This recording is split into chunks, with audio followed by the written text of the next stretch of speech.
Good afternoon, First Presbyterian family, and greetings on Thursday, April 30th. It's hard to believe that the month is almost over. And again, tomorrow we will start a new day. It's a new day for Texas in that tomorrow the governor begins phase one of opening the state in light of the virus. Some loosening in terms of numbers and places that will be open. And we'll be a wait and see for the next several weeks how that works. And then from there would proceed to stage two. There have been some questions as to what state steps we will be taking. We've had a task force, as I reported on Tuesday, approved by the session, met by Zoom this morning, came up with a proposal that's now out to the session by email. And so tomorrow, I will know by tomorrow afternoon, I'll have enough consensus on that, and an email will go out to tell you what we're seeing, at least for the month of May. Reflecting on this time between now and tomorrow, and really these last several weeks, I go back again and again to the idea of waiting. And it just so happened I was looking at a devotion this week about waiting. I'd let several pile up and of a particular person, and so I just did like 5 or 6 at once. You may have done the same thing. But these are the things I wrote in my journal. It talked about waiting. One thing it said, waiting reveals what you worship. I worship security. I worship stability. I like a predictable calendar. I have on the calendar for 2020 the date in which we will go get our Christmas tree. In January, I put that date on the calendar. It may change, but I love to plan. I like things laid out. And waiting in the way we're waiting now reminds me, my plans aren't coming. I don't know what's going to happen too far into the future. It reminds me that I worship stability and security and my calendar. And it's a challenge for me to ponder.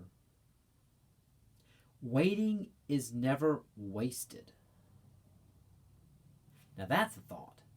Because I think of chapters in my life when I have waited for an answer. I've been active. I do all the right things, but was not getting the answer, not getting the direction that I wanted.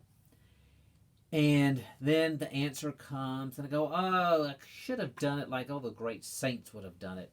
I'm not a saint. But it's a good reminder that it's never wasted, that somehow it's all being used. We just may not see it.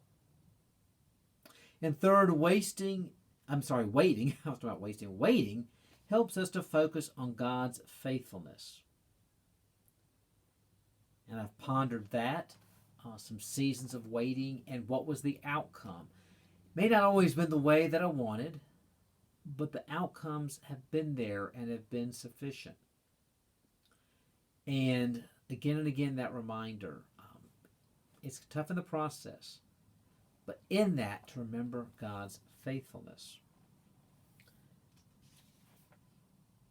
Waiting does not have to create bitterness, anger, or loss of hope. It can establish a deeper trust and knowledge of who God is and His love for us. That was the concluding quote. Just want to share that with you all, and then a bit of scripture following that update and that insight. This is from one of my favorite Psalms, Psalm 91. You who live in the shelter of the Most High, who abide in the shadow of the Almighty, will say to the Lord, my refuge and my fortress, my God in whom I trust. For He will deliver you from the snare of the fowler and from the deadly pestilence. He will cover you with His pinions, and under His wings you will find refuge. His faithfulness is a shield and buckler. You will not fear the arrow of the night, nor the terror of the night, nor the arrow that flies by day, or the pestilence that stalks in darkness, or the destruction that waits at noonday. 1,000 may fall at your side, 10,000 at your right hand, but it will not come near you. You will only look with your eyes and see the punishment of the wicked. Because you have made the Lord your refuge, the Most High your dwelling place. No evil shall befall you, no scourge come near your tent. For he will command his angels concerning you to guard you in all your ways. On their hands they will bear you up, so that you will not dash your foot against a stone. You will tread on the lion and the adder, and the young lion and the serpent you will trample underfoot. Those who love me I will deliver, and I will protect those who know my name. When they call to me, I will answer them. I will be with them in trouble. I will rescue them and honor them. With long life I will satisfy them and show them my salvation. The word of the Lord. Thanks be to God. I'll be back in touch with you all tomorrow. Take care.